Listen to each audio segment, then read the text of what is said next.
안녕하세요. 김어준입니다. 드디어 대선일입니다. 자신에 대한 지지 호소가 아니라 다른 후보에 대한 지지를 두고 마지막 순간까지 구워가고 갔습니다. 주요 5후보 모두 두 자릿수 득표가 가능할 수 있는 선거는 역대 처음인지라 누구 찍으면 누구 된다. 내가 아니면 누굴 찍어라. 이런 말들 많이 등장했습니다. 2번 후보가 사표 심리를 자극한다며 5번 후보는 부당함을 이야기하고 3번 후보는 4번, 5번 후보가 잠식하는 1번, 2번 표심을 응원하고 복잡한 방정식이 그렇게 돌아갔습니다. 제 생각은 그렇습니다. 결국 각자의 실력이다.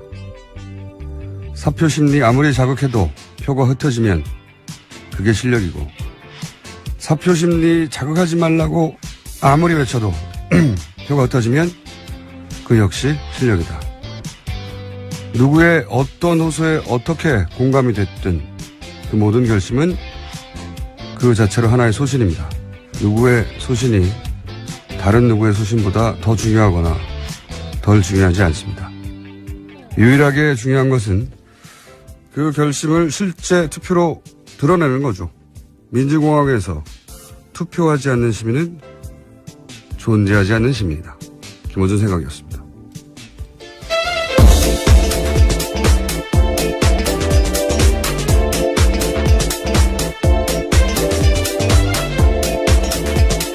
시사인의 김은지입니다. 네.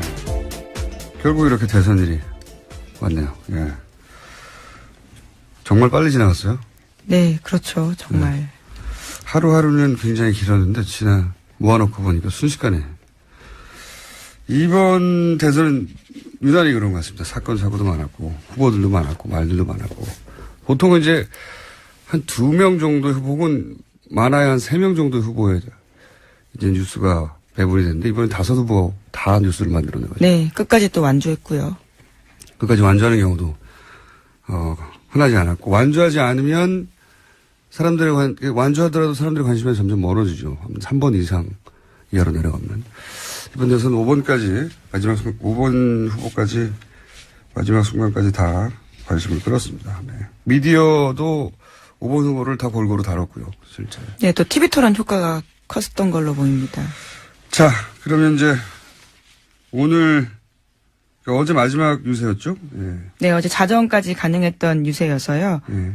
각자 마무리 유세했습니다. 자, 마무리 유세에서 어떤 말들이 등장했는지 저희가 목소리로 직접 들어보겠습니다. 먼저 1번 후보는 마무리를 어디서 했죠? 서울 광화문 광장에서 마무리했습니다. 부산에서 시작해서 대구와 청주를 거쳐서 상경에서 촛불 집회의 상징인 광화문 광장에서 선거를 마무리한 건데요. 거기서 이제 자신의 관심사는 더 이상 승부가 아니라면서 득표율에 대해서 문재인 후보가 강조했습니다. 알겠습니다. 직접 들어보시겠습니다. 국민 통합을 완성하겠습니다. 개혁이 먼저입니다. 박근혜 탄핵되고 구속된 거 말고 우리 대한민국 달라진 거 있습니까? 청산 아직 시작도 못했죠? 압도적인 정권 교체만이 가능합니다. 자,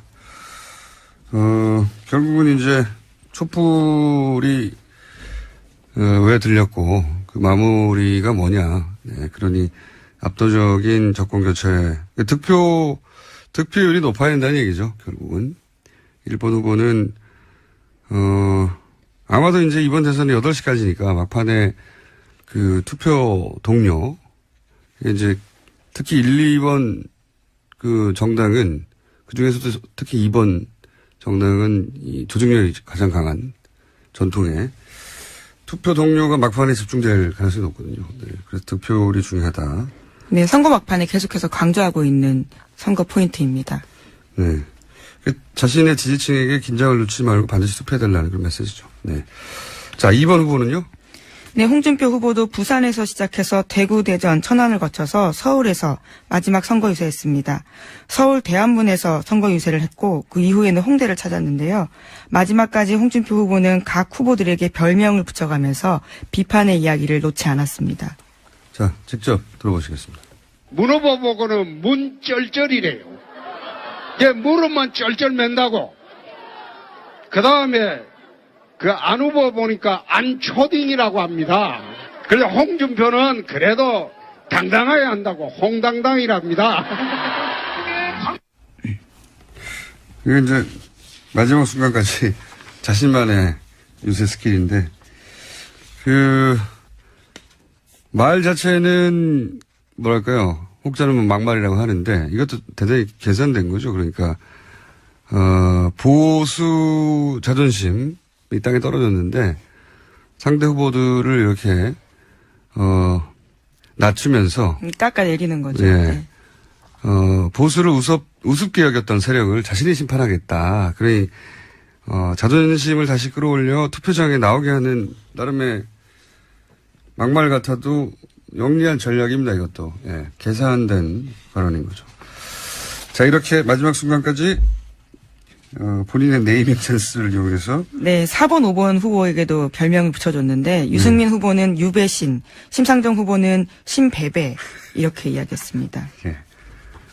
알겠습니다. 자, 3번 후보는 어딜 갔고 무슨 멘트를 했는지 직접 들어보기 전에 일단 어딜 갔습니까? 네, 안철수 후보 어제 대전에 집중했습니다. 그런 다음 저녁에 서울로 올라와서 홍대에서 페이스북 라이브로 유세를 끝맺었습니다. 문재인, 홍준표 후보 모두에게 비판의 메시지를 던졌습니다. 직접 들어보시겠습니다. 통합을 위한 정권교체인지 개파 패권을 위한 정권교체인지 선택해 주십시오. 충청이 낳은 큰 지도자들이 통합의 중심이 될 수 있도록 더 큰 노력 약속드립니다. 네, 마지막이다 보니 다들 자신의 그동안의 메시지를 집중적으로 얘기한 거네요. 그러니까 양극단, 홍준표 후보나 문재인 후보, 1번, 2번은 양극단이라고 얘기하면서 본인이야말로 합리적 중도로 1, 2번이 되면 편가르기가 될 것이다. 예. 계속 분열된다라는 메시지 강조하고 있습니다. 이 메시지가 처음부터 지금까지 지속된 반복된 핵심 메시지죠. 예. 양극단을 배제하고 본인과 같은 합리적 중도를 선택해야 한다. 마지막에도 그런 메시지가 반복이 됐고요. 자, 이번에도 4번 후보 짚어보겠습니다. 네, 유승민 후보는 대전과 서울대학가를 돈 다음에 명동에서 최종 유세했습니다. 그런 다음에 자신에게 찍는 표는 사표가 아니라 대한민국 미래에 투자하는 표다라면서 계속해서 사표 방지 심리에 대해서 이야기했습니다. 1, 2번 후보는 사표를 얘기하고 계속해서 4, 5번 후보는 사표가 아니다라고 주장하는. 예. 4, 5번 후보, 1, 2번 후보와 4, 5번 후보 이 메시지는 이제 반복됩니다. 예. 자, 직접 들어보시겠습니다. 여러분, 내일 우리 대한민국이 깜짝 놀랄 기적을 우리 손으로 만들어 봅시다. 9회 말 투아웃입니다, 이제. 9회 말 투아웃에 4번 타자 역전의 말로 없는 꼭 치겠습니다. 여러분, 감사합니다. 네. 이어지는 이야기가 이제 유승민의 표는 사표가 아니다는 얘기. 예, 네. 그렇죠. 9회 말 투아웃에 투 스트라이크 3볼이죠. 예. 좀 더 구체적으로 얘기하면 볼 하나 남았고 말로 상황인데 홈런을 치겠다고. 사표 이야기를 4번 후보는 가는 곳마다 계속 합니다. 미래의 투자다. 예. 사표가 결코 아니다.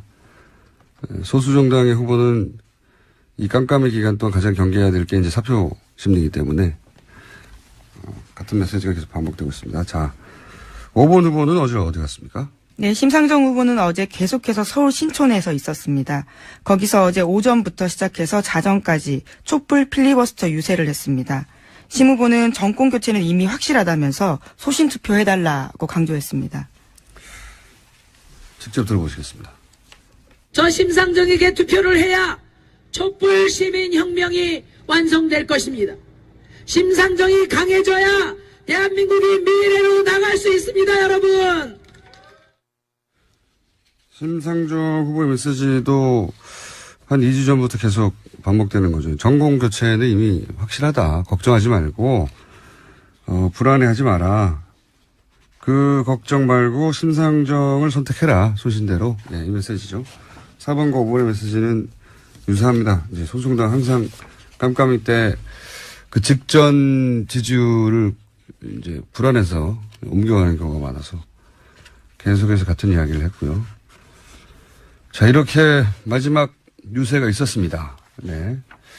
그리고 이 대선을 만들어냈던 분들 소식도 저희가 짧게 좀 전해드릴까요? 예. 네, 김기춘 전 청와대 비서실장과 최순실 씨는 거소투표 신청했다라고 알려졌습니다. 거소투표는 구치소 수용자증한테 투표소에 직접 가지 않고도 우편으로 투표할 수 있는 방식인데 박근혜 전 대통령은 이것을 신청하지 않았다고 합니다. 군인들이나 구치소에 있거나 이런 분들은 이제 거소투표라는 걸 합니다. 근데 최순실, 김기춘 두 사람은 거소투표를 신청을 했다고 하고 박근혜 전 대통령은 하지 않았다고. 그리고 사실은 이제 대선 뉴스에 다 묻혔는데 이 국정농단 재판이 굉장히 빠른 속도로 진행되고 있어요, 사실은. 네, 그렇죠. 뇌물죄 재판이 계속해서 일주일에 몇 차례씩 열리고 있습니다. 그래서 이제 거기서 최순실 씨와 관련한 뉴스들이 계속 나오고 있는데 이제 언론의 주목을 잘 못 받고 있지만 간단하게 전해드리면 대부분은 최순실 박근혜 경제 공동체다라고 하는 주장을 뒷받침하는 증언이나 증인들이 법정에서 사실은 굉장히 많이 나오고 있어요. 예.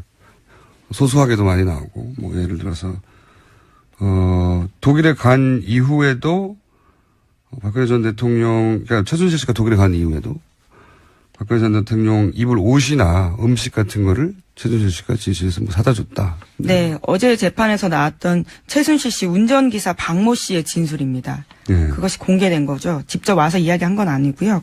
특검에서 한 이야기입니다. 네, 증언이 이제 공개된 거죠. 예, 당시에.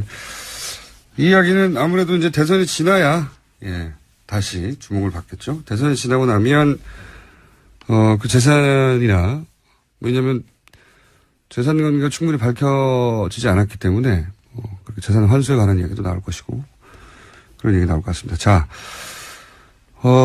대선 전 마지막 방송인데 오늘 브리핑은 칭찬으로 마무리해 볼까 합니다. 원래 시사방송은 칭찬에 인색하거든요.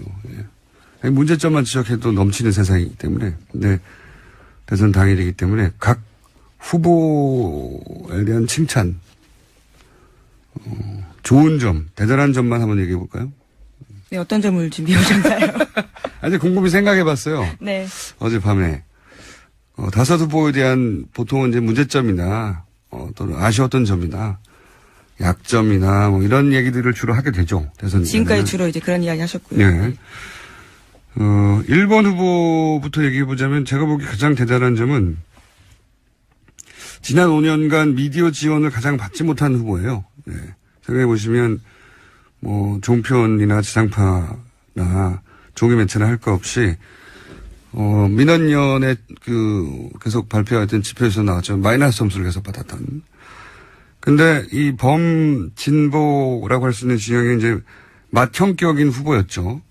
후보로서 일종의 울타리 혹은 버팀목 역할을 하면서 마지막까지 버텨냈다. 그 점이 제가 보기에는 가장 대단한 점이고, 김대중 전 대통령조차 이제 DJP 연합이란 큰 기술이 필요했거든요, 집권을 위해서는.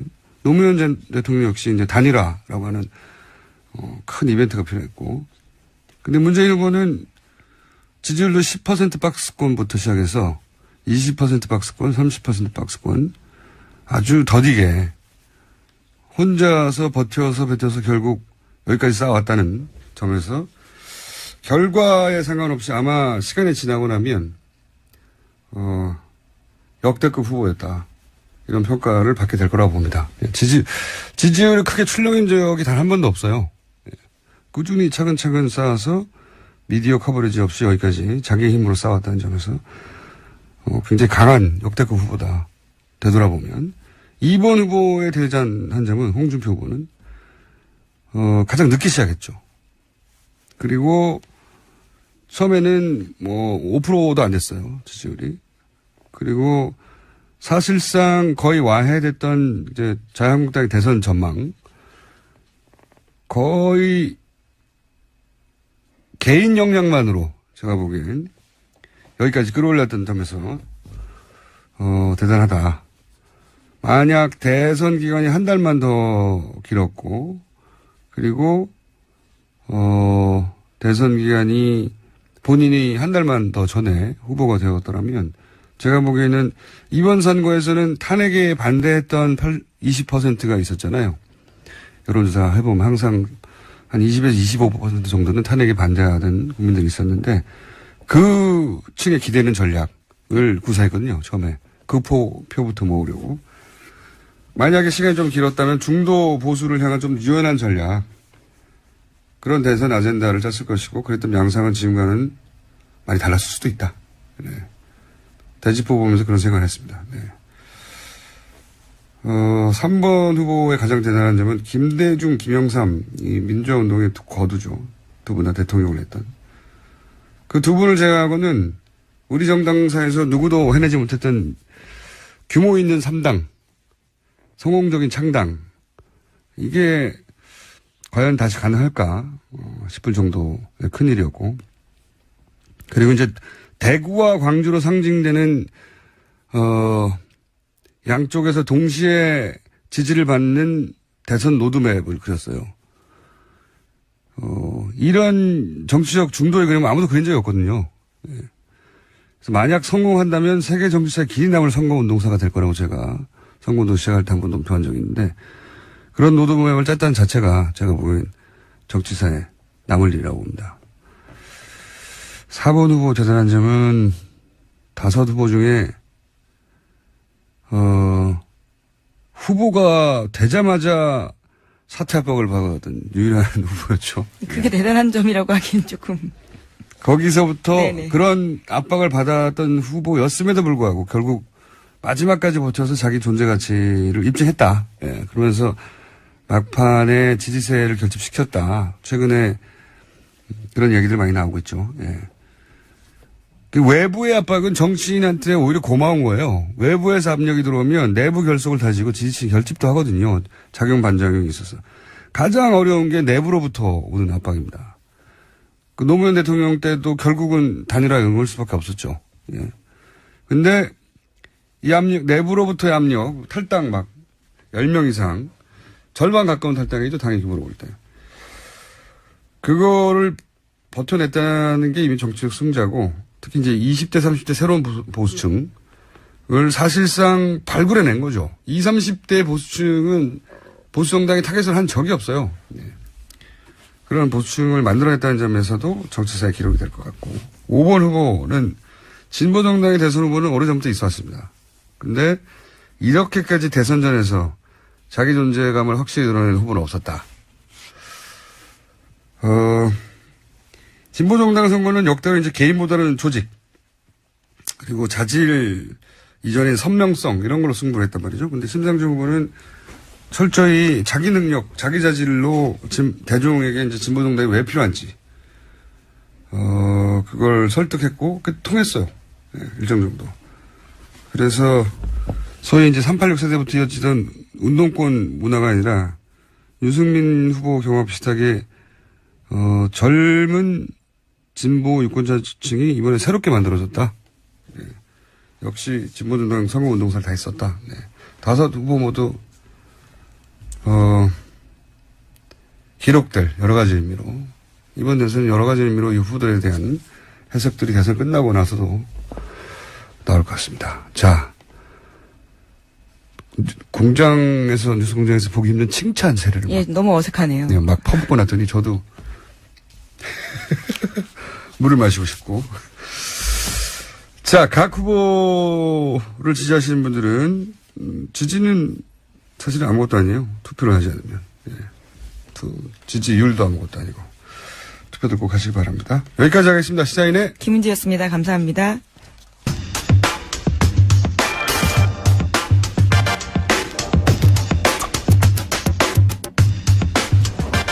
아침 6시부터 19대 대통령 선거가 시작됐습니다. 이번 대선에서는 몇 가지 바뀔 점들이 있죠.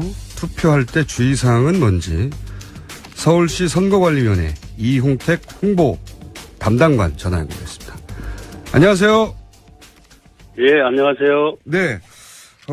다른 바뀐 점 여쭤보기 전에 혹시 신분증이 없이 투표장에 갔다. 그리고 이제 신분증을 가져올 시간도 없고 이렇게 촉박한 분들은 어떻게 해야 됩니까?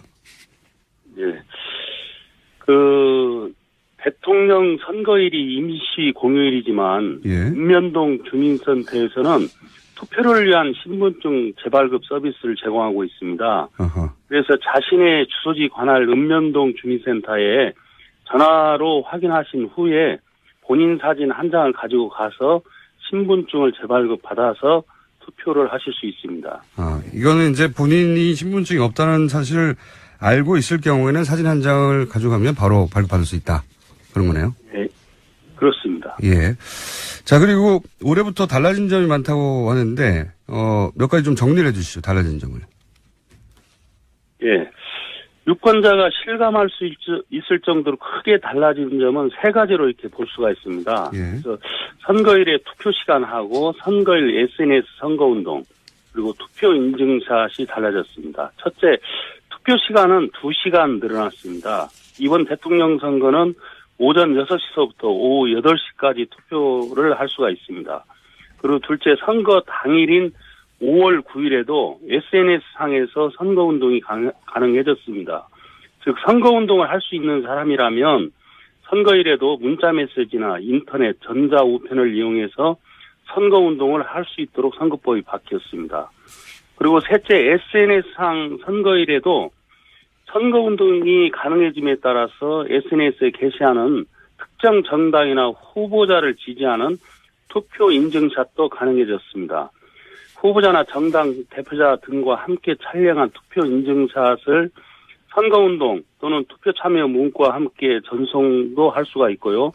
엄지를 들거나 손가락으로 V자를 표시하는 등 특정 후보자를 기호를 표시한 투표 인증샷도 게시 전송할 수 있습니다. 그렇군요. 그러니까 선거운동원의 경우에는 온라인상에서도 마지막 순간까지 8시까지 선거운동을 할 수 있고 온라인상에서만. 그리고 아니요. 선거운동원뿐만이 아니라 예. 일반 국민, 유권자 등에서 선거운동을 할 수 있는 사람이라면 SNS상에서는 모두가 다 선거운동이 가능합니다. 여기서 제가 약간 헷갈리는데 선거운동원뿐만이 아니라 일반인도 선거운동을 당일날, 그러니까 오늘 할 수 있다고 8시까지? 그렇습니다. 여기서 이제 선거운동이 뭔가가 중요해지는데, 그러니까 선거운동이라는 게 선거운동원의 경우에는, 자기 정당의 후보를 선택해달라는 그런 운동이 될 텐데, 일반인도 그러면 뭐 1번을 선택해주세요, 2번을 선택해주세요, 이렇게 할 수 있습니까, 오늘? 예, 그런 것도 이렇게 가능합니다. 그러니까 선거법상에 예. 선거운동을 할 수 없는 자가 아닌 사람이라면 예. SNS상에서는 모두가 다 선거운동이 가능합니다. 선거운동을 할 수 없는 사람이라는 게 누구죠? 예를 들면 이제 예. 공무원. 공무원. 법상에 예를 들면 그 중립, 아하. 통반장, 예를 들면 독립반장. 예. 그런 사람들이 이제 선거법상에 선거운동을 할 수 없는 자를 이렇게 정해놓은 사람들이거든요. 예.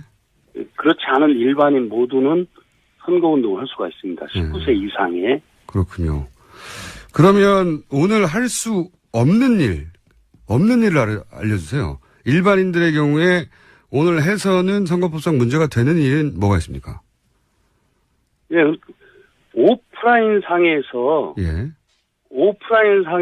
선거운동이 이제 할 수가 없습니다. 오프라인 상에서는. 오프라인 상에서는, 예, 오프라인 상에서는 이제 일체의 선거운동을 할 수가 없죠. 일체를 할 수 없다. 이게 이제 오프라인 상에서 예를 들어서 투표 참여 활동 권유를 하는 그런 거리에서 특정 정당이나 후보자를 지지 반대하는 것이 없이 그냥 단순하게 투표 참여하세요라는 그런 투표 참여 권유 활동을 할 수는 있지만 오프라인 상에서 특정 정당이나 후보자를 지지 추천 반대하는 행위 또 그것을 특정할 수 있는 방법으로 하는 행위는 할 수가 없는 거죠. 아하. 온라인, 오프라인이 철저히 구분이 되는군요. 오프라인 상에서는 선거운동을 포함해서 일반인 모두 선거운동을 해서는 안 되고. 예. 맞습니다. 온라인 상에서는 과거에 불가능했던 대부분이 가능을 하다. 그쵸. 온라인 상에서는 그냥 선거일에도 이번에 이제 법을 개정을 해서 이제 할 수 있도록 이제 바뀐 겁니다. 알겠습니다. 한 가지만 좀 더 구체적으로 여쭤볼게요. 왜냐하면 제가 알고 있는 것과 조금 다른 것 같아서 선거운동원들은 정당의 선거운동이나 정당 알아서 하겠죠. 근데 일반 유권자들이 온라인상에서 오늘 오후 8시까지 예를 들어서 특정 정당 후보를 지지하거나 반대하거나 그런 행위를 SNS나 게시판 곳에서 할 수 있습니까? 나는 2번이 싫다 혹은 나는 1번을 지지한다 이런 얘기를 개인 자격으로 할 수 있습니까? 할 수 있습니다.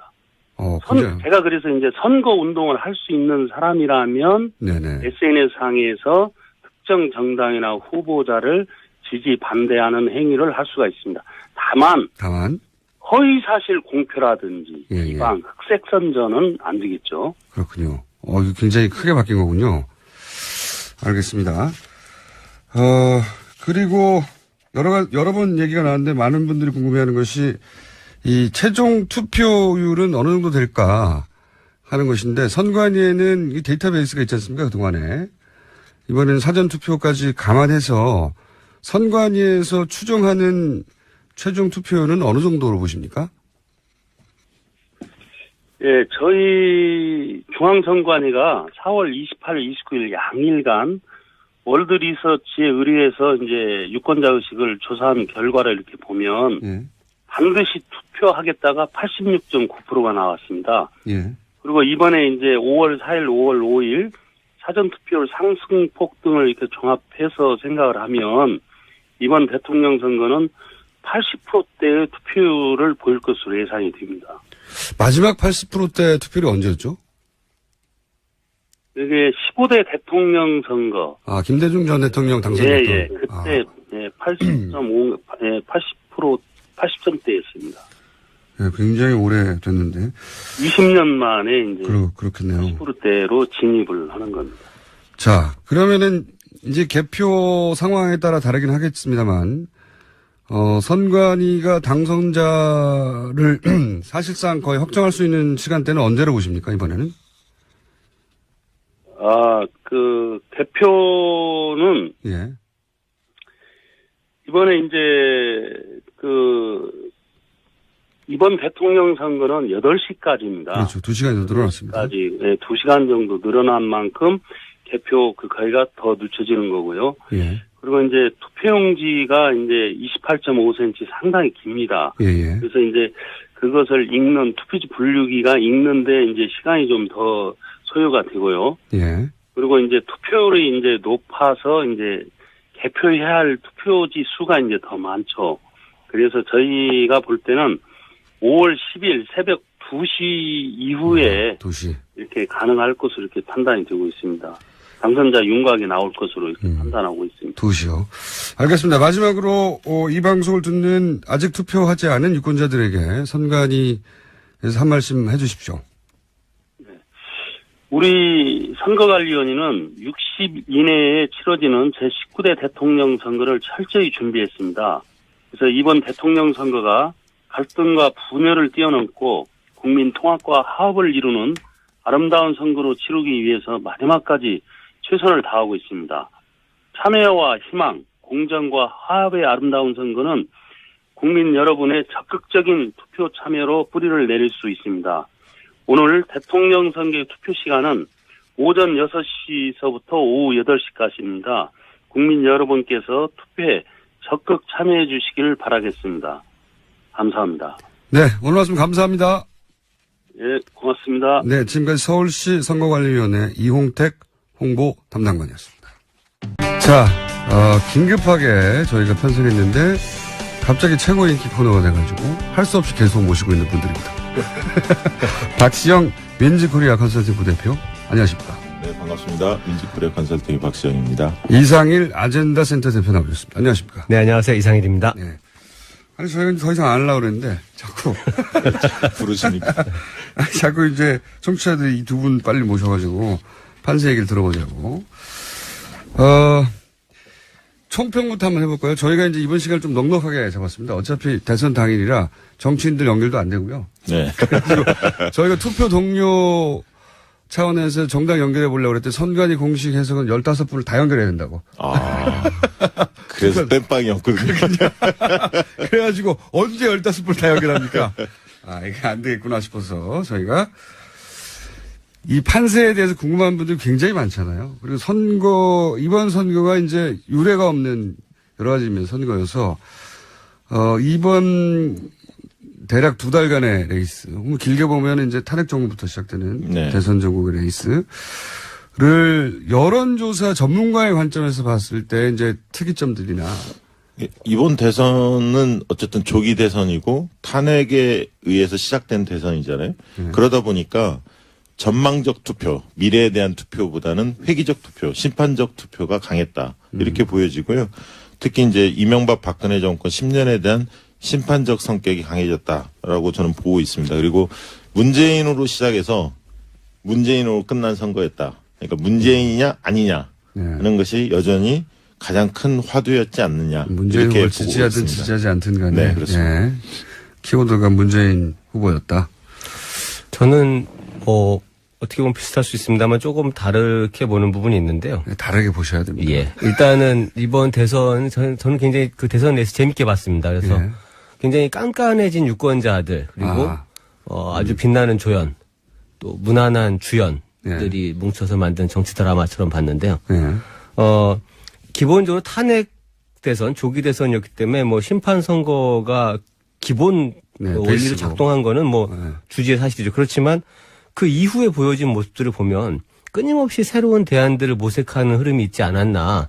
그러면서 이런 어떤 심판 선거, 정권 교체 내지는 어떤 개혁에 대한 열망은 그 수위는 변화가 없었지만 그 위에 펼쳐진 실전 대선에 들어와서의 어떤 흐름들을 보면 이게 뭐 아무런 변수도 없고 그냥 뭐 대세론, 정권 교체 뭐 1등 주자로 힘을 몰아줘 이런 식의 흐름이 그대로 가지 않았거든요. 굉장히 다이나믹한 어떤 흐름들이 뭐냐면 그 본질이 뭐냐면 좀 더 이제 미래에 대한 어떤 전망과 비전들을 찾는 움직임이 아니었을까. 그래서 더 좋은 대안, 더 합리적인 대안을 찾는 그런 어떤 흐름들이 굉장히 강했었고 그럼에도 불구하고 어쨌든 여론조사 상으로는 마지막 여론조사까지 발표된 여론조사 상에서는 문재인 후보가 무난하게 수성을 해온 어떤 그런 흐름이었지 이게 변수가 오히려 없지 않은 굉장히 많은 선거였다 이렇게 보는 편이에요. 네. TV 토론회가 가장 중요했죠. 이번 선거 자체. 왜냐하면 검증할 시간이 별로 없었기 때문에 갑작스럽게 닥친 대선이었기 때문에 TV 토론에 대한 시청률도 굉장히 높았고요. 국민적 관심도가 높았고 이번 선거를 계기로 해서 컨텐츠가 강한 정치인이 앞으로 부상할 가능성이 상당히 커졌다. 다음 선거에서도. 토론회에서 제대로 못하면 그렇죠. 아무리 지지율이 높아도 한 방에 훅 갈 수 있는. 폭망할 수 있는. 네. 그런 어떤 환경이 새로운 환경인 것 같습니다. 예. 그렇게 보면은 이제 예를 들어서 각 후보마다 사실은 원래 갖고 있는 자산이 다르죠. 문재인 후보는 이미 대선을 한번 치렀던 분이고 또 여러 가지 한계에 대한 지적도 있지만 또 강력한 지지층, 고정 지지층 갖고 있는 후보입니다. 그렇기 때문에 TV 토론에서의 어느 정도의 어떤 뭐 성과도 보이고 한계도 보였을 텐데 이런 부정적인 측면이 보이더라도 크게 무너지지 않는 그 특성이 있죠. 그 견고하게 버텨주고 왜냐하면 오랫동안 정치적으로 단련된 지지층이 함께 같이 가기 때문에 어지간한 공세나 네거티브에도 흔들리지 않는 특성이 있습니다. 그렇지만 새로 등장한 후보들, 새롭게 검증받는 후보들은 그 하나의 어떤 이슈나 상황에서 큰 폭의 출렁거림이 있거든요. 이런 것들이 좀 달랐기 때문에 아마 뭐 문재인 후보라고 해서 TV 토론을 꼭 잘했냐 이렇게 나중에 평가를 해봐야 되겠지만 꼭 그건 아닌 거죠. 오히려 그거를 잘 견뎠다 이렇게 보는 편이 많다는 거죠. 잘 버텼다. 네. 그 재밌는 것은 뭐냐면 국민들 인식 조사를 해보면 문재인 후보는 정치 경험이 굉장히 오래된 사람으로 생각합니다. 그러니까 안철수 후보는 얼마 안 됐고 그래서 왜 그런가 봤더니 참여정부 때 그 청와대에 있었던 경력까지를 사람들은 인식하고 있어요. 정치 경험으로. 그러다 보니까 굉장히 오래됐고 국정 경험이 풍부하고 이렇게 생각합니다. 그리고 이제 문재인 후보의 입장에서는 당대표 했던 것이 굉장히 큰 도움이 된 것 같아요. 그러니까 어떤 면에서 그렇습니까? 전반적으로 어떤 메커니즘 속에서의 정책이 작동하는지 이거는 뭐 청와대 경험도 있었지만 당대표를 하다 보면 다양한 어떤 정책 이해 관계자들을 만나거든요. 그러면서 약간 노련해졌다 할까요? 안정감 이런 부분들이 상당히 과거에 비해서는 강화됐다 이렇게 보여지고 이번 대선은 가장 하이라이트는 23일 날 선관위 1차 토론회 했던 그 안철수 후보의 MB 아바타 이 발언이 있었던 그 토론회가 하필이면 그날 가장 큰 토론회가 시청률도 가장 높았어요. 그렇죠. 대선의 변곡점, 판세 변곡점을 규정했던 가장 큰 사건이 아니었나.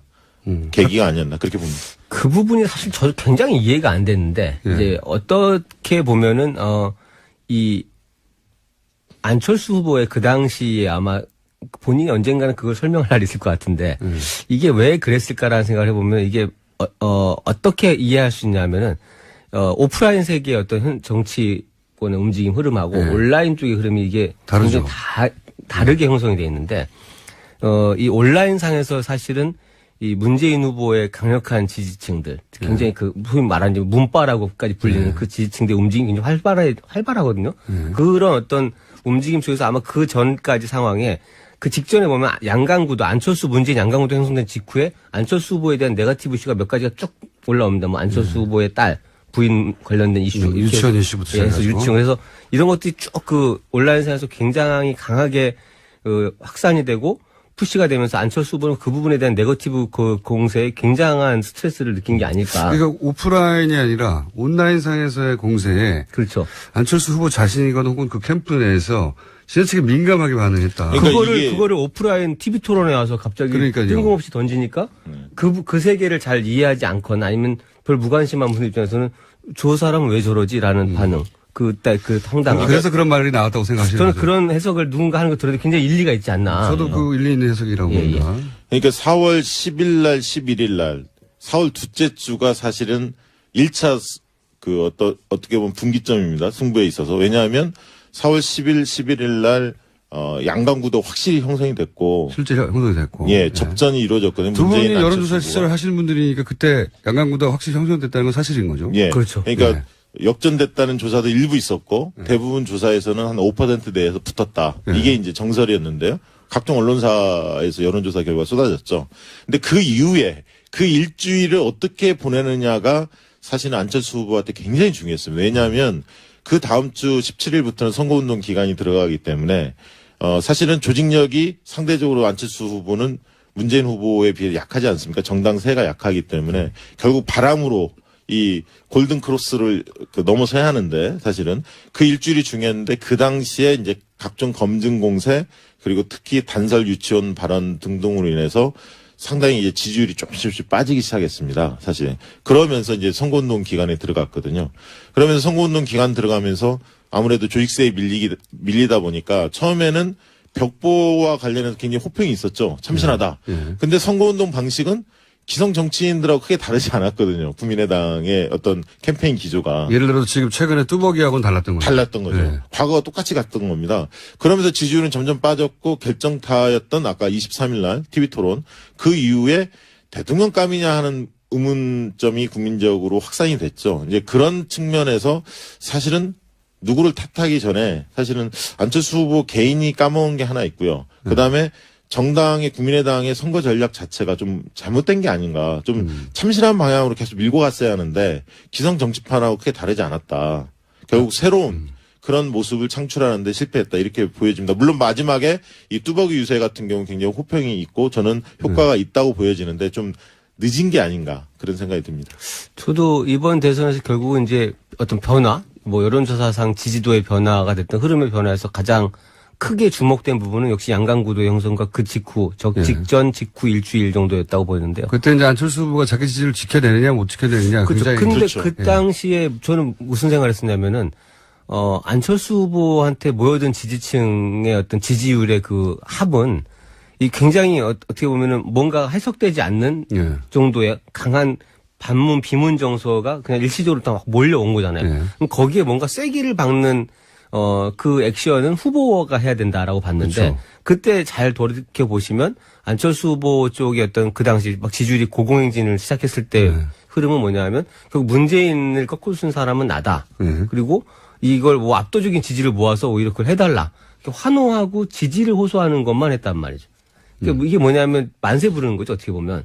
거기서 지금 예를 들면은 사실은 그래도 여전히 이제 세력으로서는 이제 중소정당인 거고, 뭐 지역적 기반의 한계도 있고, 집권을 한다 하더라도 불안감들, 뭐 좌우의 스펙트럼의 어떻게 묶을 것인가에 대한 문제, 숙제가 여전히 많이 남아있는 상태인데 그 숙제를 해결하려는 의지, 이렇게 연대가 됐든 통합이 됐든 아니면 뭐 어떤 안철수만의 비전이 됐든 이런 것들 가지고 아니면 기존에 차라리 문재인, 홍준표, 그러니까 민주당, 한국당과는 다른 정치 문법을 보여줄 안철수만의 정치 방식, 홍보 방식을 갖고 지금 같은 어떤 그런 선거운동을 한다든지 이렇게 새로운 걸 보여줬어야 되거나 통합의 정신을 구현했어야 되는데 그대로 가져가면서 오히려 이제 검증 공세가 시작되니까 맞대응을 한 게 뭐냐면 이 문재인 후보 아들 이슈를 가장 공격적으로 지금 끝까지 물고 늘어지는 거는 사실 국민의당입니다. 이 보수 정당들이 아니고 동일한 방식으로 이제 공방을 시작하고 과거의 기존 정당과 동일한 어떤 문법으로 정치 공방을 시작을 했죠.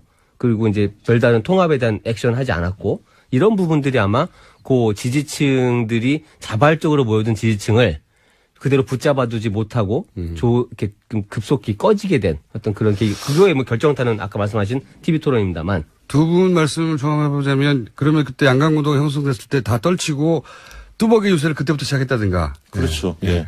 뭐 네거티브 전으로 들어가지 않고. 예. 그랬다면 어떻게 될지 몰랐겠네요. 물론 이제 그렇다고 해서 뭐 꼭 계속 붙어 있을 것 같다. 지지율이. 그렇게 보여지지는 않습니다만 왜냐하면 그 당시에 40석에 대한 불안감, 국정 운영에 대한 불안감 이런 부분들이 민주당 쪽에서 집중적으로 그 제기를 했었고요. 상당 부분 유권자들이 볼 때는 그 부분이 좀 불안한 느낌이 있었거든요. 왜냐하면 안철수 후보는 괜찮은 것 같기는 한데 새가 너무 없기 때문에 어느 정당, 어느 정치 세력과 연대할지에 대한 입장도 표명하지 않은 상태였고 그렇기 때문에 이 불안감을 좀 느낀 측면이 있었고 또 박지원 상황론 이걸 이제 홍준표 후보가 먼저 들고 나왔는데 그 부분도 상당히 그 소구력이 있었습니다. 그 국민들한테 불안감을 형성하는데 일부 역할을 했다 이렇게 보여지고요.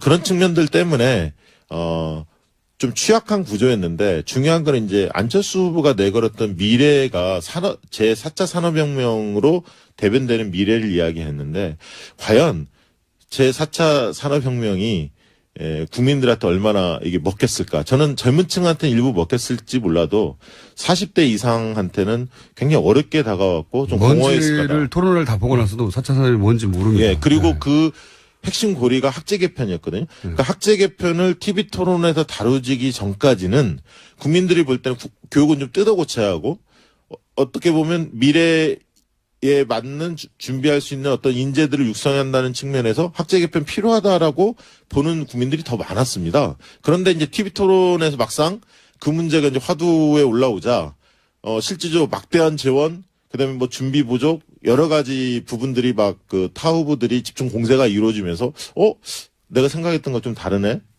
학제 개편 이 부분에 대한 어떤 생각들이 좀 그 달라진 것 같아요. 입장 자체가. 이제 그러면서 4차 산업혁명의 주요 골간축 중에 하나였던 이 학제 개편 이 부분들에 대해서 국민적 신뢰가 좀 떨어지다 보니까 전반적으로 어쨌든 미래 대 과거 이 프레임 구조 속에서 선거를 밀고 가려고 했는데 그 부분도 그닥 효과를 보지 못했던 거 아닌가 그렇게 생각이 그러나 듭니다. 결국은 우리가 뭐 과거로 돌아가서 이제 가정법을 쓰는 게 참 의미 없어 보이긴 하지만 저는 굉장히 그 당시 상황은 유동적이었다고 보는 거예요. 그러니까 이렇게 될 수도 있고 저렇게 될 그렇죠. 수도 왜냐하면 있었다. 이게 물론 이제 안철수 후보가 그 당시에 조금 더 국민의 코드에 맞는 것들을 했다고 해서 지지율을 그대로 지켜갈 수 있을 것이다 이렇게 단정하기도 어렵지만 사실은 그 1차 토론의 그 선거안 1차 토론의 패착 이후에 그 정책 관련된 토론으로 집중하면서 안철수 후보가 보여준 콘텐츠는 상당히 호평을 받습니다. 그리고 문재인 후보를 돌아보면 그때 경선 이후에 상당 기간 동안 경선 경쟁자들을 끌어안지 못하면서 불안한 모습을 보였죠. 지지율이 다 안 돌아왔죠. 그리고 뭐 실제 선대위가 통합선대위가 꾸려진 것도 그 뒤의 일입니다. 그러면서 그게 뭐냐면 이게 패권주의 논란 또 뭐 적폐청산 불안감 이런 것들 자극하면서 비문용어서 확산됐던 건데 콘텐츠 경쟁에서도 보면 안철수 후보도 굉장히 그 4차 산업에서 불확실성, 모호성이 있지만 문재인 후보도 과연 국민들이 죄송합니다. 기대했던 그런 준비된 후보로서의 역량, 그 수준에 와 있었냐라고 하면 그 부분도 굉장히 좀 미흡한 점이 많이 보였어요. 예를 들어서 이제 뭐 국민연금 소득 대체율 상향, 재원 마련 문제, 일자리 그 81만 개의 그 소위 예산 재정 문제, 뭐 복지 공약을 다 이행하는 데 드는 그 추가적인 어떤 그 돈의 문제 네네. 이런 것들에서 구체적인 설명들을 못 내놓습니다. 그러니까 결과적으로 그런 상황을 보면 만약에 그 시점에 양강구도가 형성됐을 때 컨텐츠 경쟁이나 내지는 정치의 비전의 경쟁으로 새롭게 들어갔다라고 했을 때 흐름은 알 수 없었던 게 아닌가. 근데 이 부분에서 오히려 안철수 후보는 신인 정치인, 새롭게 떠오른 정치인한테 기대하는 그런 어떤 코드에서 벗어난 오히려 과거의 기존의 국민들이 식상해하는 그런 정치의 모습으로 돌아갔던 게 아닌가. 저는 그렇게 보는 거죠. 네, 근데 그 1차 토론을 잘 볼 필요가 있는데 SBS에서 1차 토론을 했었습니다. 당시에. 두 분이 사이가 안 좋으신가요? 아니, 지금 예. 저희가 이제 일부 시간이 거의 다 돼서 제가 잠깐 예. 잘랐는데, 안철수 후보만 얘기하지 않고 다른 후보들도 얘기할 텐데 워낙 판세에 큰 영향을 미쳤기 때문에 일단 안철수 후보 이야기로 시작을 했고요. 저희가 8시 10분에 2부가 끝나더라도 두 분과 함께 다시 돌아옵니다. 오늘은 두 분이 주인공이에요, 거의. 네. 그래서 걱정하지 마시고, 아니, 막판 판세도 얘기해야 되고, 다른 후보 얘기도 해야 되는데, 이렇게 끝나는 거 아닌가 걱정하지 마시고. 네, 다른 질문 해 주십시오. 돌아옵니다. 돌아오는데, 어쨌든 두 분이 약간 안철수 후보와 관련해서는 그 변곡점이 됐던 그 지점에 대해서 이제 해석이 좀 다르신 거죠. 어차피 흩어질 표였다 쪽에 가깝고, 그리고 박지영 부대표님은, 이상일 대표님은 아니다. 관리했다면 어떻게 될지 몰랐다. 당시 문재인 후보도 그렇게 수성을 잘하고 있지 않았다. 뭐, 그렇게 요약할 수 있습니다. 여기까지 정리를 하고, 15분에 저희 다시 돌아옵니다. 이 두 분과 함께. 예. 김호준입니다. 3부에서 뵙겠습니다. 한국이 깜짝 놀랄 기적을 우리 손으로 만들어 봅시다. 9회 말 투아웃입니다, 이제. 9회 말 투아웃에 4번 타자, 역전의 말로 없는 꼭 치겠습니다. 여러분, 감사합니다. 네. 이어지는 이야기가 이제 유승민의 표는 사표가 아니다는 얘기. 예, 그렇죠. 9회 말 투아웃에 투 스트라이크 3볼이죠. 예. 좀 더 구체적으로 얘기하면 볼 하나 남았고, 말로 상황인데 홈런을 치겠다고. 사표 이야기를 4번 후보는 가는 곳마다 계속 합니다. 미래의 투자다. 예, 사표가 결코 아니다. 소수 정당의 후보는 이 깜깜의 기간 동안 가장 경계해야 될 게 이제 사표 심리이기 때문에 같은 메시지가 계속 반복되고 있습니다. 자, 5번 후보는 어디 갔습니까? 네, 심상정 후보는 어제 계속해서 서울 신촌에서 있었습니다. 거기서 어제 오전부터 시작해서 자정까지 촛불 필리버스터 유세를 했습니다. 심 후보는 정권 교체는 이미 확실하다면서 소신 투표해달라고 강조했습니다. 직접 들어보시겠습니다. 저 심상정에게 투표를 해야 촛불 시민혁명이 완성될 것입니다. 심상정이 강해져야 대한민국이 미래로 나갈 수 있습니다, 여러분. 심상정 후보의 메시지도 한 2주 전부터 계속 반복되는 거죠. 정권 교체는 이미 확실하다. 걱정하지 말고 불안해하지 마라. 그 걱정 말고 심상정을 선택해라. 소신대로. 네, 이 메시지죠. 4번과 5번의 메시지는 유사합니다. 이제 소송당 항상 깜깜이 때 그 직전 지지율을 이제 불안해서 옮겨가는 경우가 많아서 계속해서 같은 이야기를 했고요. 자, 이렇게 마지막 유세가 있었습니다. 네. 그리고 유승민 후보는 유배신, 심상정 후보는 심배배 이렇게 이야기했습니다. 예. 알겠습니다. 자, 3번 후보는 어딜 갔고 무슨 멘트를 했는지 직접 들어보기 전에 일단 어딜 갔습니까? 네, 안철수 후보 어제 대전에 집중했습니다. 그런 다음 저녁에 서울로 올라와서 홍대에서 페이스북 라이브로 유세를 끝맺었습니다. 문재인, 홍준표 후보 모두에게 비판의 메시지를 던졌습니다. 직접 들어보시겠습니다. 통합을 위한 정권교체인지 개파 패권을 위한 정권교체인지 선택해 주십시오. 충청이 낳은 큰 지도자들이 통합의 중심이 될 수 있도록 더 큰 노력 약속드립니다.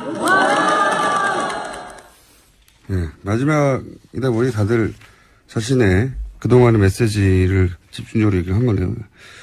그러니까 양극단, 홍준표 후보나 문재인 후보, 1번, 2번은 양극단이라고 얘기하면서 본인이야말로 합리적 중도로 1, 2번이 되면 편가르기가 될 것이다. 네. 계속 분열된다라는 메시지 강조하고 있습니다. 이 메시지가 처음부터 지금까지 지속된 반복된 핵심 메시지죠. 예. 양극단을 배제하고 본인과 같은 합리적 중도를 선택해야 한다. 마지막에도 그런 메시지가 반복이 됐고요. 자, 이번에도 4번 후보 짚어보겠습니다. 네, 유승민 후보는 대전과 서울대학가를 돈 다음에 명동에서 최종 유세했습니다. 그런 다음에 자신에게 찍는 표는 사표가 아니라 대한민국 미래에 투자하는 표다라면서 계속해서 사표 방지 심리에 대해서 이야기했습니다. 1, 2번 후보는 사표를 얘기하고 계속해서 4, 5번 후보는 사표가 아니다라고 주장하는 4, 5번 후보, 1, 2번 후보와 4, 5번 후보 이 메시지는 이제 반복됩니다. 예. 자, 직접 들어보시겠습니다. 여러분, 내일 우리 대한민국 아마도 이제 이번 대선이 8시까지니까 막판에 그 투표 동료, 이제 특히 1, 2번 그 정당은 그 중에서도 특히 2번 정당은 이 조직력이 가장 강한 전통의 투표 동료가 막판에 집중될 가능성이 높거든요. 네, 그래서 득표율이 중요하다. 네, 선거 막판에 계속해서 강조하고 있는 선거 포인트입니다. 네. 자신의 지지층에게 긴장을 놓치지 말고 반드시 투표해달라는 그런 메시지죠. 네. 자, 2번 후보는요? 네, 홍준표 후보도 부산에서 시작해서 대구, 대전, 천안을 거쳐서 서울에서 마지막 선거 유세했습니다. 서울 대안문에서 선거 유세를 했고 그 이후에는 홍대를 찾았는데요. 마지막까지 홍준표 후보는 각 후보들에게 별명을 붙여가면서 비판의 이야기를 놓지 않았습니다. 자, 직접 들어보시겠습니다. 문 후보 보고는 문쩔쩔이래요. 이제 무릎만 쩔쩔 맨다고. 그 다음에 그 안 후보 보니까 안초딩이라고 합니다. 그래서 홍준표는 그래도 당당해야 한다고 홍당당이랍니다. 이게 이제 마지막 순간까지 자신만의 유세 스킬인데 그 말 자체는 뭐랄까요? 혹자는 막말이라고 하는데 이것도 대단히 계산된 거죠. 그러니까 보수 자존심이 땅에 떨어졌는데 상대 후보들을 이렇게 낮추면서 깎아내리는 거죠. 예. 네. 보수를 우습게 여겼던 세력을 자신이 심판하겠다. 그러니 자존심을 다시 끌어올려 투표장에 나오게 하는 나름의 막말 같아도 영리한 전략입니다, 이것도. 예, 계산된 발언인 거죠. 자, 이렇게 마지막 순간까지, 본인의 네이밍 찬스를 이용해서. 네, 4번, 5번 후보에게도 별명을 붙여줬는데. 맞습니다. 사건, 사고도 많았고, 후보들도 많았고, 말들도 많았고. 보통은 이제 한 2명 정도의 후보 혹은 많아야 한 3명 정도의 후보에 이제 뉴스가 배분이 됐는데, 이번엔 5 후보 다 뉴스를 만들어낸 거죠. 네, 끝까지 또 완주했고요. 끝까지 완주하는 경우도 흔하지 않았고 완주하지 않으면 완주하더라도 사람들의 관심이 점점 멀어지죠. 3번 이상 이하로 내려가면 이번 대선 5번까지 5번 후보까지 마지막 순간까지 다 관심을 끌었습니다. 네. 미디어도 5번 후보를 다 골고루 다뤘고요. 실제. 네, 또 TV 토론 효과가 컸던 걸로 보입니다. 자, 그러면 이제 오늘 어제 마지막 유세였죠? 예. 네, 어제 자정까지 가능했던 유세여서요. 예. 각자 마무리 유세했습니다. 자, 마무리 유세에서 어떤 말들이 등장했는지 저희가 목소리로 직접 들어보겠습니다. 먼저 1번 후보는 마무리를 어디서 했죠? 서울 광화문 광장에서 마무리했습니다. 부산에서 시작해서 대구와 청주를 거쳐서 상경에서 촛불 집회의 상징인 광화문 광장에서 선거를 마무리한 건데요. 거기서 이제 자신의 관심사는 더 이상 승부가 아니라면서 득표율에 대해서 문재인 후보가 강조했습니다. 알겠습니다. 직접 들어보시겠습니다. 국민 통합을 완성하겠습니다. 개혁이 먼저입니다. 박근혜 탄핵되고 구속된 거 말고 우리 대한민국 달라진 거 있습니까? 청산 아직 시작도 못했죠? 압도적인 정권 교체만이 가능합니다. 자, 결국은 이제 촛불이 왜 들렸고 그 마무리가 뭐냐. 네, 그러니 압도적인 정권 교체, 득표율이 높아야 된다는 얘기죠. 결국은 1번 후보는 안녕하세요, 김어준입니다. 드디어 대선일입니다. 자신에 대한 지지 호소가 아니라 다른 후보에 대한 지지를 두고 마지막 순간까지 구호가 오갔습니다. 주요 5후보 모두 두 자릿수 득표가 가능할 수 있는 선거는 역대 처음인지라 누구 찍으면 누구 된다. 내가 아니면 누굴 찍어라. 이런 말들 많이 등장했습니다. 2번 후보가 사표 심리를 자극한다며 5번 후보는 부당함을 이야기하고 3번 후보는 4번, 5번 후보가 잠식하는 1번, 2번 표심을 응원하고 복잡한 방정식이 그렇게 돌아갔습니다. 제 생각은 그렇습니다. 결국 각자의 실력이다. 사표 심리 아무리 자극해도 표가 흩어지면 그게 실력이고 사표 심리 자극하지 말라고 아무리 외쳐도 표가 흩어지면 그 역시 실력이다. 누구의 어떤 호소에 어떻게 공감이 됐든 그 모든 결심은 그 자체로 하나의 소신입니다. 누구의 소신이 다른 누구의 소신보다 더 중요하거나 덜 중요하지 않습니다. 유일하게 중요한 것은 그 결심을 실제 투표로 드러내는 거죠. 민주공화국에서 투표하지 않는 시민은 존재하지 않는 시민이다. 김어준 생각이었습니다.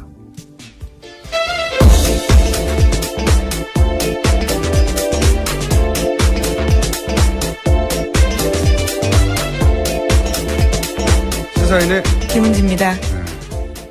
결국 이렇게 대선일이 왔네요. 예. 정말 빨리 지나갔어요. 네, 그렇죠. 정말. 네. 하루하루는 굉장히 길었는데 모아놓고 보니까 순식간에 이번 대선은 유난히 그런